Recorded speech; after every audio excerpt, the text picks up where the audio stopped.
সম্মানিত হাজরিন, আমি আপনাদের সামনে পবিত্র কোরআনের ছোট্ট একটা আয়াতের অংশ তিলাওয়াত করেছি। আমরা এই আয়াতকে সামনে রেখে আজকে আলোচনা করার চেষ্টা করব হক সম্পর্কে। হক হচ্ছে আরবি শব্দ, এর বাংলা অর্থ হচ্ছে অধিকার। বাংলা অর্থ কি? অধিকার। আমরা আজকে তিনটা স্টেপ নিয়ে কথা বলবো। একটা হচ্ছে হকের পরিচয়, 2 নাম্বার হক কি, হকের পরিচয়। এরপরে 2 নাম্বার আমরা আলোচনা করব হক যে 2 প্রকার, এই 2 প্রকারের মধ্যে পার্থক্য। 3 নাম্বার হক যে আপনি নষ্ট করলেন, এই হক নষ্ট করার কারণে আল্লাহ কি শাস্তি দেবে, আমরা আজকে আলোচনা করব 3টা স্টেপ নিয়ে। আমাদের মূল আলোচনার বিষয় হচ্ছে হক। হক হচ্ছে আবার 2 প্রকার। এই 2 প্রকার আমরা যদি লঙ্ঘন করি কি আমাদের জন্য শাস্তির ব্যবস্থা আছে, আমরা আজকে জানবো ইনশাআল্লাহ। বলেন সবাই। প্রথমে আমরা জানার চেষ্টা করি হক এটা হচ্ছে আরবি শব্দ, বাংলাতে যেটার অর্থ হচ্ছে অধিকার। এটা আমরা সকলে জানি, হক মানে অধিকার। আমরা সকলে জানি না হক মানে কি? অধিকার। সবাই বলেন হক মানে কি? অধিকার। এই হক হচ্ছে 2 প্রকার। কয় প্রকার? 2 প্রকার। একটা হচ্ছে হকুল ইবাদ, আর একটা হচ্ছে হকুল্লাহ। একটা হচ্ছে আল্লাহর হক, আর একটা হচ্ছে বান্দার হক। সবাই বলেন হক কয় প্রকার? সবাই বলেন হক কয় প্রকার? একটা হচ্ছে বান্দার হক, আর একটা হচ্ছে আল্লাহর হক। বান্দার হক কোনটাকে বলা হয়, আল্লাহর হক কোনটাকে বলা হয় আমরা জানি। একটু সংক্ষেপে শোনার চেষ্টা করি। আল্লাহর হক বলতে বোঝানো হয়েছে আল্লাহ তাআলা আমাদেরকে যেই আদেশগুলা দিয়েছেন। নামাজ হচ্ছে আল্লাহর হক। কার হক? রমজানের রোজা আল্লাহর হক, যাকাত আল্লাহর হক, জিলহজ মাসের হজ আল্লাহর হক। আল্লাহ তাআলা যে বিধিবিধান, যেই আইন কানুন দিয়েছেন, এগুলা সব কিছু কার হক? আল্লাহর হক। এরপরে বান্দার হক হচ্ছে আপনি যদি কোনো মুসলমান ভাইকে শারীরিকভাবে, মৌখিকভাবে, আর্থিকভাবে, আর্থিকভাবে যদি কাউকে কষ্ট দিয়ে থাকেন, তাহলে আপনি বান্দার হক নষ্ট করলেন। এর ভিতরে আবার ভাইয়ের প্রতিও হক রয়েছে, সন্তানের প্রতি পিতামাতার হক রয়েছে, পিতামাতার প্রতি আবার সন্তানেরও হক রয়েছে, স্বামীর প্রতি স্ত্রীর হক রয়েছে, স্ত্রীর প্রতি আবার স্বামীর হক আছে। তেমনি ভাবে শ্রমিকের উপরে মালিকের হক রয়েছে, আবার মালিকের উপরেও শ্রমিকের হক অবশ্যই আছে। তাহলে আমরা আজকে জানবো ইনশাআল্লাহ। বলেন আল্লাহর হক সম্পর্কে আমরা আজকে শুনি। আল্লাহ রাব্বুল আলামিন পবিত্র কোরআনের ভিতরে বলেন ওয়া'বুদুল্লাহা ওয়া লা তুশরিকু বিহি শাইআন ওয়া বিল ওয়ালিদাইনি ইহসানা। আল্লাহ রাব্বুল আলামিনের 1 নাম্বার হচ্ছে ওয়া'বুদুল্লাহা, ইবাদত করতে হবে একমাত্র কার? সবাই বলেন ইবাদত একমাত্র কার? তাহলে আমাদের সবার কাছ থেকে ইবাদত পাওয়ার যোগ্য একজন, তিনি কে? তাহলে আমরা যে ইবাদত করি, এই ইবাদত পাওয়ার একমাত্র হকদার যিনি, তিনি কে? ভাইয়েরা আমার, আল্লাহ রাব্বুল আলামিন পরে আবার বলছে ওয়া'বুদুল্লাহ, আল্লাহর ইবাদত করো, ওয়া লা তুশরিকু বিহি শাইআ, একজন যে রব রয়েছে তার সাথে তোমরা কখনো শরীক করো না। কয় নাম্বার গেল? একটা হচ্ছে আল্লাহর ইবাদত, 2 নাম্বার ইবাদতের ক্ষেত্রে কখনো শিরক করা যাবে না। এরপরে আল্লাহর হক, আল্লাহ বলছে ওয়াবিল ওয়ালিদাইনি ইহসানা, আল্লাহ তোমাদেরকে নির্দেশ দিয়েছে পিতামাতার সাথে সদ্ব্যবহার করো। সুবহানাল্লাহ কোন। তাহলে ভাইয়েরা আমার, বোঝা গেল আল্লাহর কয়েকটা হক রয়েছে, আল্লাহর কয়েকটা অধিকার রয়েছে বান্দার উপরে। আল্লাহ যদি কিয়ামতের কঠিন ময়দানে যদি ইচ্ছা করে, তাহলে বান্দার সমস্ত গুনাহ মাফ করে দিতে পারে, যদি সেটা আল্লাহর হক হয়। কথা বুঝতেছেন আমার? আল্লাহর হক, আল্লাহর ইবাদত করা, পিতামাতার সাথে সদ্ব্যবহার করা, শিরিক থেকে ঈমানকে নিজেকে মুক্ত রাখা, নামাজ পড়া, পর্দার অন্তরালে থাকা, রমজানের রোজা রাখা, যাকাত ফরজ হলে যাকাত প্রদান করা, এগুলা কার হক? আল্লাহর হক। কথা লক্ষ্য করে শুনুন, আল্লাহর হক। আল্লাহ যদি ইচ্ছা করে তাহলে বান্দার সব গুনাহ আল্লাহ মাফ করে দিতে।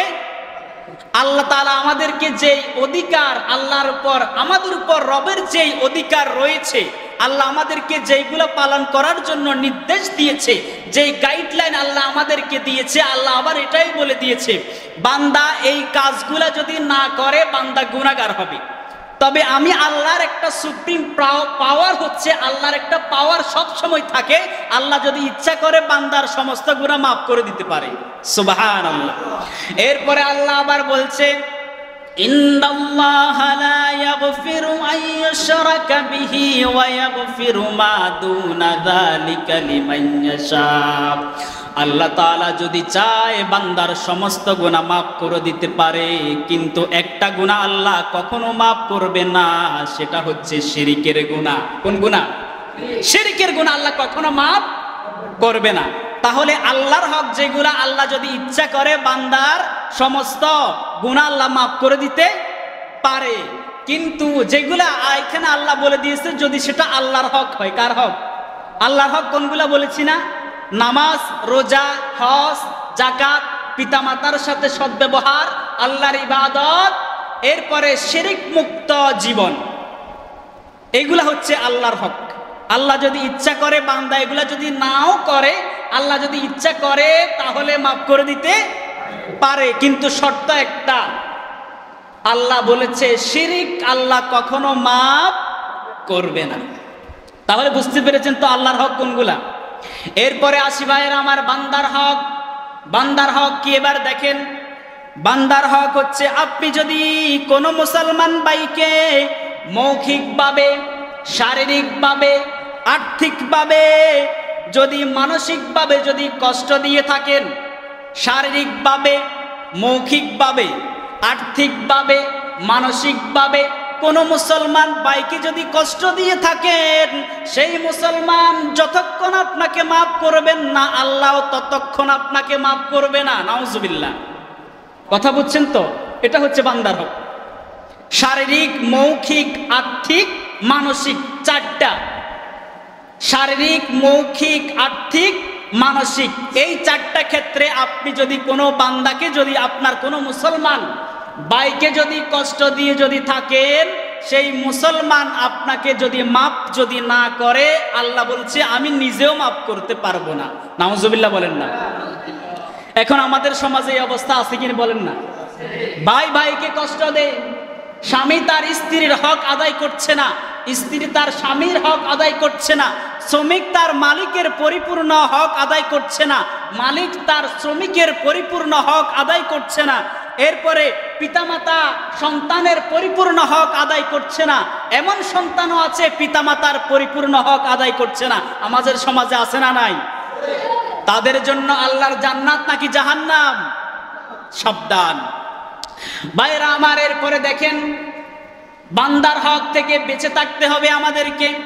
আল্লাহ তাআলা আমাদেরকে যে অর্ডার করেছেন, আল্লাহর যে হকগুলা রয়েছে, সেই হক আমরা যদি পালন করতে যদি অক্ষম যদি হই, আল্লাহ বলছে আমি যদি ইচ্ছা করি বান্দার আমলনামায় যদি শিরকের গুনাহ যদি না থাকে, আমি সমস্ত গুনাহ মাফ করে দেব। কিন্তু কোন মুসলমান, কোন ব্যক্তি যদি কোন বান্দার যদি হক নষ্ট করে, আমি আল্লাহর কাছে সেই দায়িত্ব থাকবে না সেই বান্দাকে মাফ করার। যাকে তুমি কষ্ট দিয়েছ, যার হক নষ্ট করেছ, সেই বান্দা যতক্ষণ তোমাকে ক্ষমা করতে পারবে না, আল্লাহ বলছে আমি আল্লাহ তোমাকে ততক্ষণ ক্ষমা করতে পারবো না। নাউজুবিল্লাহ। তাহলে আমাদেরকে বেঁচে থাকতে হবে। আমার দ্বারা যাতে আমার এলাকার কোনো মানুষ, আমার কাছে তো এখন অনেক টাকা, আমি টাকার মালিক, আছে কিনা বলেন না? সমাজে আছে কিনা বলেন না? 2-4 টাকা যদি হয়, তার পাওয়ারের কারণে, তার শরীর গরমের কারণে এলাকার অন্য মানুষ বসবাস করতে পারে না, আছে না নাই? তার জন্য কি আল্লাহর জান্নাত নাকি জাহান্নাম? জাহান্নাম। একটা ভয়ঙ্কর হাদিস, বিশ্বনবী সাল্লাল্লাহু আলাইহি ওয়াসাল্লাম সাহাবীদেরকে জিজ্ঞেস করেছিলেন, ও আমার সাহাবীরা, তোমরা বলো তোমাদের মধ্যে সবচাইতে গরিব ব্যক্তি কে? কথা লক্ষ্য করেন, আল্লাহ রাসূল জিজ্ঞেস করলেন, ও আমার সাহাবীরা, তোমাদের মধ্যে সবচাইতে গরিব ব্যক্তি কে? আপনারা এবার বলেন, আমাদের মধ্যে সবচাইতে গরিব ব্যক্তি কে? যার কাছে টাকা পয়সা নাই সে হচ্ছে প্রকৃত গরিব, তাই না? এমন তো কথা বলে না? যার কাছে টাকা পয়সা নাই, ধন সম্পদ নাই, বাড়ি গাড়ি নাই, সে তো গরিব। কিন্তু না, আপনারা যেইভাবে উত্তর দিয়েছেন সাহাবীরাও সেইভাবে উত্তর দিয়েছিল, ইয়া রাসূলুল্লাহ, যার কাছে কোনো টাকা নাই, যার কাছে কোনো পয়সা নাই, যার কাছে কোনো সম্পদ নাই, যার কাছে কোনো বাড়ি গাড়ি নাই, সেই হচ্ছে গরিব। আল্লাহর রাসূল বললেন, ও আমার সাহাবীরা, তোমাদের উত্তর সঠিক হয় নাই। সাহাবীরা এবার বলল, ইয়া রাসূলুল্লাহ, ও আল্লাহর নবী, আমরা তো জানি না প্রকৃতপক্ষে গরিব ব্যক্তিকে, আপনি আমাদেরকে বুঝিয়ে বলুন। আল্লাহর নবী এইবার বললেন, ও আমার সাহাবীরা, শোনো, কিয়ামতের কঠিন ময়দানে আমার উম্মতের ভিতরে এমন একটা দল আল্লাহর আদালতে হাজির হবে, তাদের এক একজনের কাছে উহুদ পাহাড়ের চাইতেও বড় বড় নেকি নিয়ে তারা আল্লাহর দরবারে হাজিরা দেবে, কিন্তু তারা এক পর্যায়ে জান্নাতের বিপরীতে তারা আল্লাহর জাহান্নামে প্রবেশ করবে। নাউজুবিল্লাহ। কথা বুঝেন নাই মনে হয়, একটু ভেঙে বলি। কিয়ামতের ময়দান, সেইখানে কি কোনো টাকা পয়সা চলবে? বাড়ি গাড়ি চলবে? ধন সম্পদ, শিল্পজনের জমি, কোনো কিছু প্রয়োজন হবে? কারো প্রয়োজনে আসবে? সেই দিন কি চলবে? শুধু নেক আমল। সেই দিন কি? আল্লাহর নবী বললেন, ও আমার সাহাবীরা, আমার উম্মতের মধ্যে এমন এক দল আল্লাহর আদালতে হাজিরা দেবে, তাদের এক একজনের সাথে উহুদ পরিমাণ, উহুদ পাহাড় যত বড়, তার চাইতে আরো বেশি বেশি নেক আমলের পাহাড় নিয়ে তারা আল্লাহর দরবারে হাজিরা দেবে। কিন্তু এমন একটা সময় উপস্থিত হবে, এত বেশি নেক আমল থাকার পরেও তারা জাহান্নামে যাবে। নাউজুবিল্লাহ বলেন না? এটা কি ভালো সংবাদ নাকি খারাপ সংবাদ? খারাপ সংবাদ না? নেক আমল থাকার পরেও যে জাহান্নামে যাবে তার জন্য এটা কি ভালো সংবাদ নাকি খারাপ সংবাদ? তাহলে জোরে বলেন না নাউজুবিল্লাহ। এরপরে সাহাবীরা বলল, ইয়া রাসূলুল্লাহ, সেই ব্যক্তিগুলা কি? সেই আপনার উম্মতগুলাকে আমাদেরকে একটু তাদের সাথে পরিচয় করিয়ে দিন। বিশ্বনবী এবার ভেঙে বললেন, ও আমার সাহাবীরা, তোমরা শোনা, কিয়ামতের কঠিন ময়দানে আল্লাহ রাব্বুল আলামিন যখন তার বিচার কার্যালয় পরিচালনা করবেন, আল্লাহ তাআলা যখন তার আদালত, যখন সেই বিচারের আদালত বসাবেন, আল্লাহ তাআলা সমস্ত মানুষ, পৃথিবীর শুরু থেকে শেষ পর্যন্ত যত মানুষ, যত কীট পতঙ্গ, যত পশু পাখি আল্লাহ সৃষ্টি করেছেন, সবাইকে আল্লাহ তাআলা ডাকবেন। সর্বপ্রথম আল্লাহ রাব্বুল আলামিন যত পশু পাখি আছে তাদের বিচার করবেন। কিয়ামতের কঠিন ময়দানে আল্লাহ হবেন সবচাইতে বড় বিচারক, আহকামুল হাকিমিন। আল্লাহর চাইতে বড় বিচারক আর কেউ কি হবে? কিয়ামতের কঠিন ময়দানে বিচারক হচ্ছে আল্লাহ, আহকামুল হাকিমিন। সমস্ত পশু পাখি, কীট পতঙ্গ সবাইকে নিয়ে আল্লাহ বিচার কার্যালয় শুরু করবে। আল্লাহ তাআলা সর্বপ্রথম পশু পাখি কীট পতঙ্গ সেইগুলার আল্লাহ তাআলা বিচার শুরু করবে। আল্লাহ তাআলা কিয়ামতের দিন একটা গরুকে, একটা মহিষকে জিজ্ঞেস করবে, ও মহিষ, আরেকটা মহিষ যে দেখা যায় দুনিয়ার জমিনে, সে তোমাকে কয়টা ঘুতা মেরেছে? এইবার মহিষ বললে, আমাকে এতটা ঘুতা মেরেছে। আল্লাহ বলল, এইবার তোমাকে যতগুলা ঘুতা মেরেছে তুমিও তাকে সেইভাবে ঘুতা মারো। একটা পাখি আর একটা পাখিকে যেভাবে কষ্ট দিয়েছে, আল্লাহ বলবে, তোমাকে আজকে সেই পাওয়ার দেওয়া হলো, তোমাকে সেই পাখি যেভাবে কষ্ট দিয়েছে তুমিও তাকে সেইভাবে কষ্ট দাও। একটা গরুকে বলা হবে, একটা কুকুরকে বলা হবে, আরেকটা কুকুর তোমাকে যেইভাবে কষ্ট দিয়েছে তুমিও তাকে কষ্ট দাও। সমস্ত পশু পাখি সকলের যখন বিচার হয়ে যাবে, আল্লাহ তাআলা তাদেরকে বলবে, কুনু তুরাবা, তোমরা সবাই মাটি হয়ে যাও, তোমরা সবাই মাটি হয়ে যাও। তাহলে সমস্ত পশু পাখি সবগুলার বিচারের পরে আল্লাহ বলবে কুনু তুরাবা, তোমরা সবাই কি হয়ে যাও, মাটি হয়ে যাও। তাদের বিচার এখানে শেষ। সমস্ত পশু পাখি যারা আছে তাদেরকে আল্লাহ বলবে তোমাদের প্রতিশোধ নেওয়া হয়ে গেছে, তাহলে তোমরা কি হয়ে যাও, মাটি হয়ে যাও। আর রব তো এমন একজন রব, এমন একজন প্রভু, যদি কুন বলে সাথে সাথে ফায়াকুন হয়ে যায়। সুবহানাল্লাহ। সমস্ত পশু পাখি শেষ, সমস্ত কীট পতঙ্গ শেষ। এইবার শুধু দুই জাতি থাকবে, একটা হচ্ছে জিন আর একটা হচ্ছে মানুষ। একটা হচ্ছে আশরাফুল মাখলুকাত, আরেকটা হচ্ছে জিন জাতি। তাদেরকে ডাকা হবে, আল্লাহ তাআলা এবার ডাকবে। আল্লাহর আদালতে একজন ব্যক্তি এসে বিচার দিবে। একজন ব্যক্তিকে আল্লাহ তাআলা দেখলেন পাহাড়, উহুদ পাহাড় পরিমাণ সম্পদ নিয়ে সে আল্লাহর জান্নাতের দিকে চলে যায়। পিছন দিক থেকে একজন আল্লাহর বান্দা আল্লাহকে বলবে, ও আল্লাহ, ওই যে উহুদ পরিমাণ পাহাড়ের সম্পদ নিয়ে আপনার ওই বান্দা কোথায় যায়? আল্লাহ বলবে তার নেক আমলের বিনিময়ে সে আমার সুমহান জান্নাতের দিকে যায়। তখন আল্লাহর সেই বান্দা বলবে, ও আমার রব, আপনি ওই লোককে থামতে বলুন, কারণ তার সাথে আমার কিছু বোঝাপড়া আছে, তার কাছে আমি অনেক কিছু পাই, আমি তার ব্যাপারে পাওনাদার।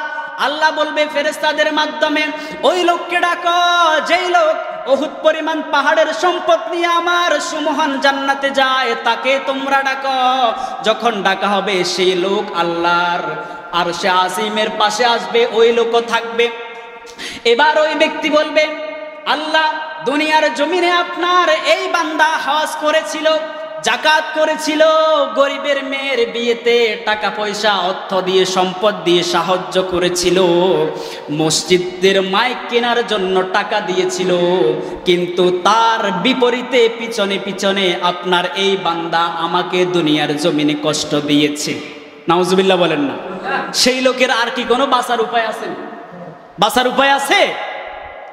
আল্লাহ রাব্বুল আলামিন হচ্ছে আহকামুল হাকিমিন, বিচারক। আল্লাহর চাইতে বড় বিচারক আর কেউ নাই।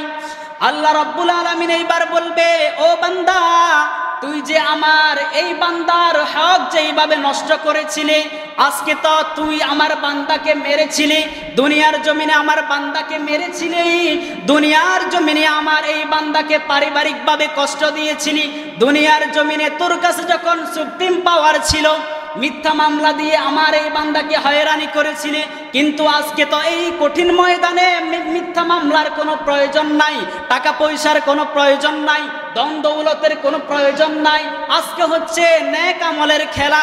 সেই আল্লাহর বান্দা বলবে, ও আল্লাহ, দুনিয়ার জমিনে তো আমি আপনার এই বান্দাকে মানসিকভাবে, শারীরিকভাবে, আর্থিকভাবে কষ্ট দিয়েছি, আমি তার সেই কষ্ট কিভাবে শোধ করব?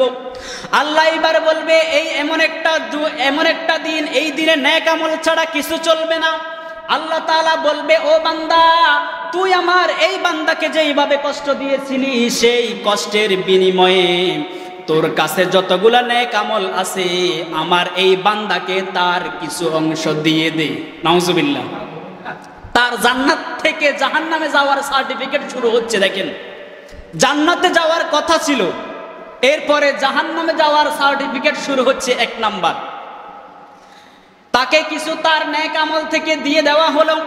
এরপরে আরেক বান্দা এসে বলল, আল্লাহ, দুনিয়ার জমিনে আপনার এই বান্দা আমাকে কষ্ট দিয়েছে, আমার মেয়ের জন্য ভালো একটা সম্বন্ধ এসেছিল বিয়ের জন্য, কিন্তু আপনার এই বান্দা সেই বিয়েটা হতে দেয় নাই, আর চায়ের দোকানে বসে আমার মেয়ের নামে বাজে কথা বলেছিল।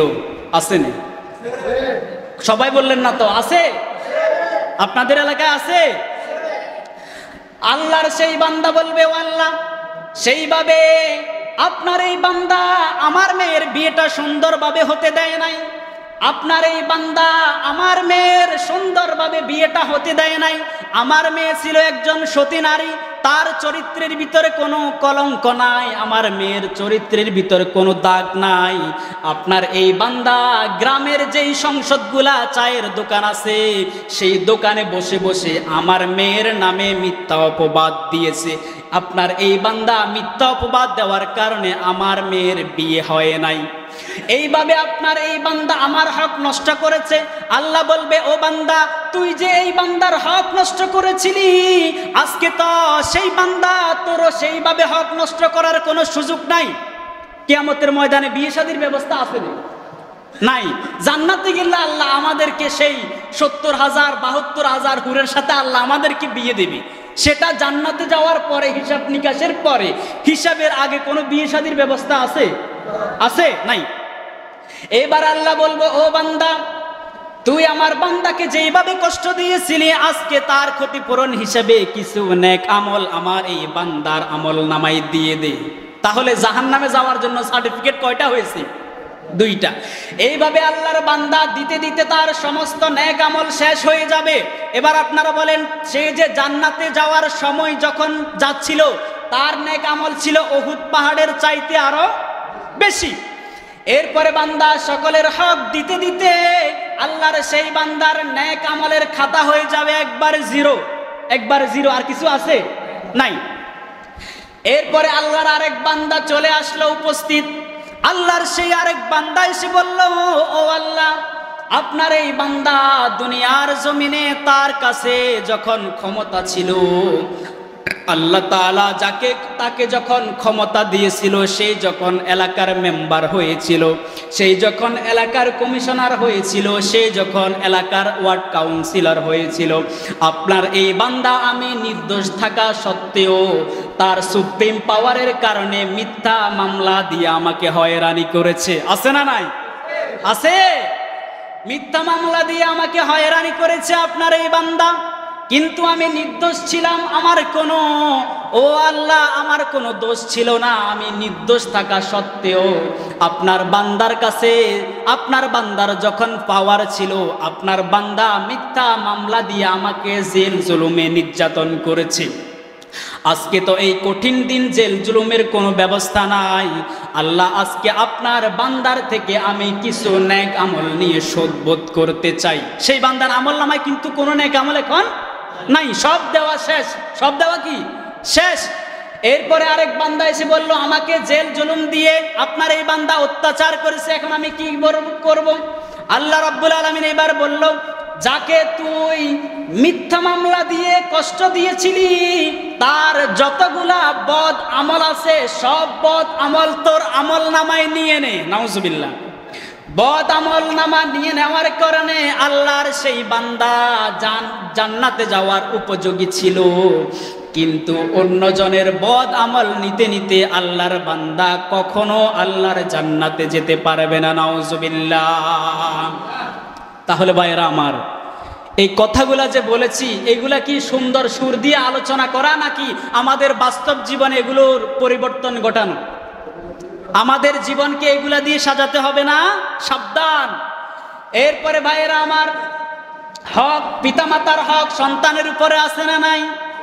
এমন সন্তান পাওয়া যায় পিতামাতার হক আদায় করে না, পিতামাতার সাথে বছরের পর বছর খবর নেয় না, পিতামাতার সাথে সৎ ব্যবহার করে না, পিতামাতার সেবা যত্ন করে না।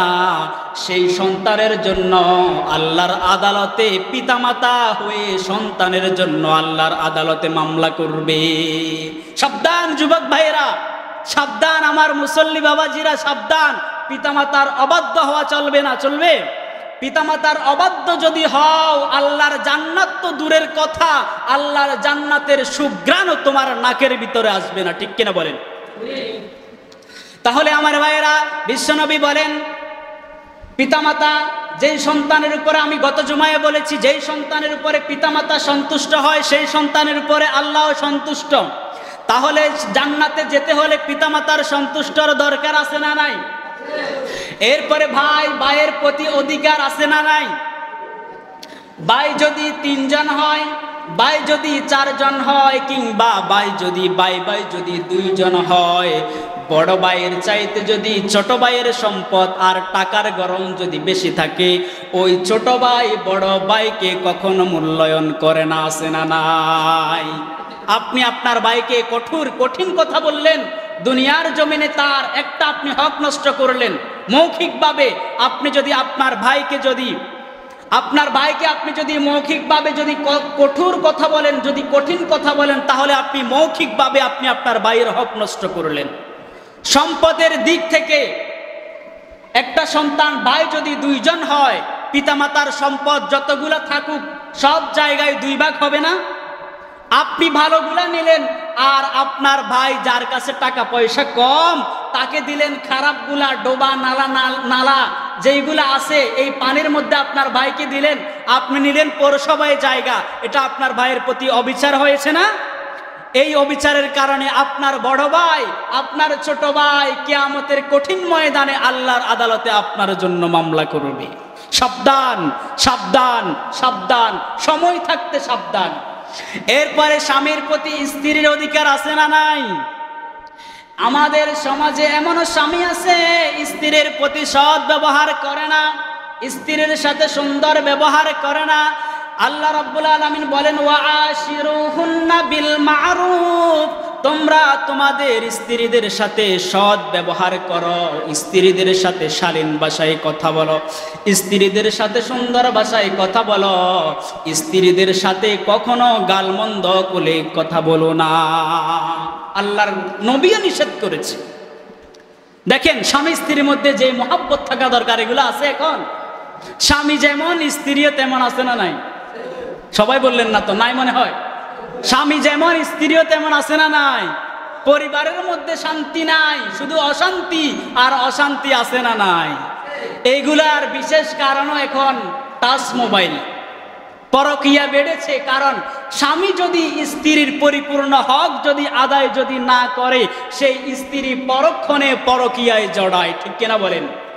স্বামীর কাছে পরিপূর্ণ হক যদি সে না পায়, পরক্ষণে সে কিসে জড়ায়? পরকীয়ায় জড়ায়। স্বামী তো আল্লাহর ওলি, গালি ছাড়া কথা বলতে পারে না, আছে না নাই? আর স্ত্রীও তো মনে হয় জান্নাত থেকে পালায় আসছে, এমন অবস্থা। স্বামীর সাথে কিভাবে বলতে হয় সে জানে না। গরমের মধ্যে স্বামী তার ক্ষেত খামার থেকে যখন কাজ করে আসলো, অনেক ক্লান্ত হয়ে যখন স্ত্রীকে বলল আজকে এমন গরম পড়ছে, বউ 1 গ্লাস শরবত নিয়ে আসো, বউ উত্তর কি দে? তোরাই চলিয়েছে। আছে না নাই? আছে। সাবধান, সাবধান। আল্লাহর নবী বলেন আল্লাহর পরে যদি কাউকে যদি সেজদা দেওয়ার জন্য আমি যদি হুকুম করতাম, সর্বপ্রথম আমি নারীদেরকে বলতাম তোমাদের স্বামীকে তোমরা সেজদা করো। তাহলে আল্লাহর ইবাদতের পরে স্বামীর অনুগত্য দরকার আছে না নাই? দেখেন স্বামী ছিলেন আল্লাহর নবী, সুবহানাল্লাহ বলেন। আল্লাহর নবী স্বামী ছিলেন না? ছিলেন। আল্লাহর নবীর 13 জন স্ত্রী ছিল। আল্লাহর নবী সকলকে সমানভাবে অধিকার দিয়েছে, সুবহানাল্লাহ। মা আয়েশা বললেন একদিন আমি রুটি বানাচ্ছিলাম, আল্লাহর নবী কোত্থেকে এসে দেখলেন আমার রুটি এখনো পরিপূর্ণ হয় নাই। আল্লাহর নবী আমাকে বললেন আয়েশা তুমি রুটি বেলো আর আমি আগুনের মধ্যে সেই রুটি পুড়তে থাকি, সুবহানাল্লাহ। আরেকদিন আল্লাহর নবী এসে দেখলেন আমার রান্না বান্না এখনো শেষ হয় নাই। আল্লাহর নবী আমাকে বললেন আয়েশা তরকারি যতগুলা কাটা হয়েছে তুমি চুলায় যাও, আর বাকি তরকারি আমি নিজেই কাটতেছি, সুবহানাল্লাহ। এই পরিবারের ভিতরে কখনো কি অশান্তি হবে? স্বামী স্ত্রী দুজন দুজনের পরিপূর্ণ হক আদায় করবেন, সুন্দর ভাষায় কথা বলবেন। আজকে নামাজের পরে গিয়ে সর্বপ্রথম ঘরে যাওয়ার পরে সবাই স্ত্রীকে সালাম দিবেন, ইনশাআল্লাহ বলেন। আবার যদি সালাম দেন, এখন তো না দিতে দিতে দেখেন কি অবস্থা। আমার এক মুসল্লি আলোচনা করার পরে সেই সর্বপ্রথম ঘরে গিয়ে স্ত্রীকে বলবো আসসালামু আলাইকুম, দরজা খোলার পরে এইভাবে সালাম দিচ্ছ, দেখছেন না? কারণ না দিতে অভ্যাস খারাপ হয়ে গিয়েছে। ইসলাম নাই, ইসলাম না প্রবেশ করার কারণে আমাদের ঘরগুলা হয়ে গেছে, আমাদের পরিবার হয়ে গেছে একটা জাহান্নামের গর্ত। অনেক পুরুষ আছে দেখবেন তার বাড়িতে থাকতে ভালো লাগে না, সারাক্ষণ স্ত্রীর সাথে ঝগড়া ফাসাদ লেগে থাকে, আছে না নাই? কারণ ইসলাম নাই। যে আপনি সর্বপ্রথম ঘরে গিয়ে বলুন আসসালামু আলাইকুম, আপনার পরিবারকে শান্তিময় যিনি করে দিবেন তিনি কে? আল্লাহ রাব্বুল আলামিন বলছেন ফাইদা দাখালতুম বুয়ুতান ফাসাল্লিমু আলা আনফুসিকুম, যখন তোমরা ঘরে প্রবেশ করো তোমরা সবাইকে সালাম দাও। এই সালাম হচ্ছে আল্লাহ তাআলার পক্ষ থেকে একটা পবিত্র অভিবাদন। এই সালামের মধ্যে আল্লাহ তাআলা বরকত রেখেছে, সুবহানাল্লাহ। এই সালামের মাধ্যমে আমাদের পরিবারকে, আমাদের সমাজকে, আমাদের ঘরগুলাকে পরিবর্তন করা অবশ্যই সম্ভব। এরপরে আসি আমার ভাইয়েরা, সংক্ষেপে বলবো শ্রমিকের উপরে মালিকের অধিকার আছে না নাই? আবার মালিকের উপরেও শ্রমিকের অধিকার আছে না নাই?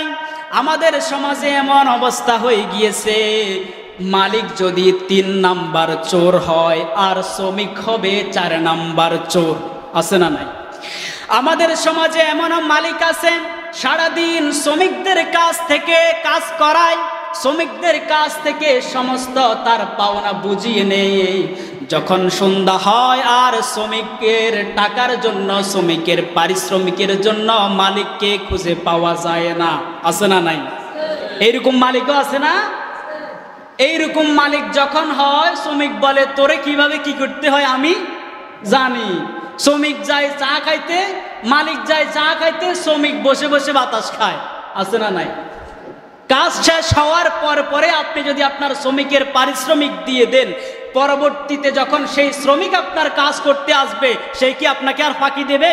সে ফাঁকি দেবে না। সে চিন্তা করবে আমার মালিক হচ্ছে একনিষ্ঠ মালিক, আমার শরীরের ঘাম শুকানোর আগেই যেই মালিক আমার পারিশ্রমিক দিয়ে দে, আমি সেই মালিকের সাথে কিভাবে বেঈমানি করি, তার অন্তরে এই চিন্তা আসবে না? অবশ্যই আসবে। মালিক যারা আছেন শ্রমিকের প্রতি আপনারা সদয় হন, তাদের পরিপূর্ণ হক বুঝিয়ে দেন। আর শ্রমিক যারা আছেন আপনাদের কন্ট্রাক্ট অনুযায়ী আপনারা আপনাদের মালিকের পরিপূর্ণ হক বুঝিয়ে দেন। শ্রমিক যদি মালিকের যদি টাকা খান, সেই মালিকের বিরুদ্ধে আল্লাহর আদালতে শ্রমিক আপনার জন্য মামলা করবে। তাহলে বুঝে গেলে তো ভাইয়েরা আমার, যেই কথাগুলো বলেছি এগুলো কি আমি বানিয়ে বললাম নাকি বাস্তব সমাজের অবস্থা? বাস্তব সমাজের অবস্থা না? আমরা নিজেরাই যদি পরিবর্তন যদি হয়ে যায়, তাহলে পুরা এলাকা পরিবর্তন করা সম্ভব না? অবশ্যই সম্ভব। তবে সর্বপ্রথম আমাকে পরিবর্তন হতে হবে। আপনি যদি বড় ভাই হন, আপনার ছোট ভাইয়ের প্রতি আপনি সুন্দর বিচার করুন। আপনি যদি স্ত্রী হন, আপনি যদি স্বামী হন, আপনার স্ত্রীর প্রতি আপনি পরিপূর্ণ হক আদায় করুন। আপনি যদি পিতামাতা হন, আপনার সন্তানের প্রতি আপনি পরিপূর্ণ বিচার করুন। আপনার সন্তানকে পরিপূর্ণ হক বুঝিয়ে দিন। এই যে আমাদের দেশে অনেক পিতামাতা বৃদ্ধ হলে বৃদ্ধাশ্রমে যায়, এটার 1 নাম্বার কারণ হচ্ছে ছোটবেলায় আপনি আপনার সন্তানকে দ্বীনি শিক্ষা দেন নাই। দ্বীনি শিক্ষা না দেওয়ার কারণে বৃদ্ধা বয়সে আপনার জায়গা হয় বৃদ্ধাশ্রম, ঠিক কিনা বলেন না? কারণ ইসলাম তো নাই। আপনার সন্তানকে আপনি ডাক্তার বানিয়েছেন, কিন্তু আপনার সন্তানকে আপনি ইসলাম শিক্ষা দেন নাই। আপনার সন্তানকে আপনি কোরআন শিক্ষা দেন নাই। আপনার সন্তান যখন বড় হয়েছে আপনি তাকে স্কুলে নিয়ে ভর্তি করালেন, আমার কোনো আপত্তি নাই। স্কুলে ভর্তি করানোর পাশাপাশি আপনার প্রয়োজন ছিল আপনার সন্তানকে আপনি দ্বীনি শিক্ষা দান করা। দ্বীনি শিক্ষা যদি দান করতেন, দ্বীনি শিক্ষা যদি আপনার সন্তানের কলবে যদি ঢুকিয়ে দিতেন, বুড়া হয়েও সেই সন্তান আপনার সাথে কখনো বেঈমানি করতে পারত না। সাবধান। আল্লাহ তাআলা আমাদের সবাইকে প্রত্যেকের হক প্রত্যেককে বুঝিয়ে দেওয়ার সেই তৌফিক দান করুক। আমরা সকলে পড়ি আমিন। ওয়া আখিরু দাওয়ানা আলহামদুলিল্লাহি রাব্বিল আলামিন। আসসালামু আলাইকুম ওয়া রাহমাতুল্লাহ।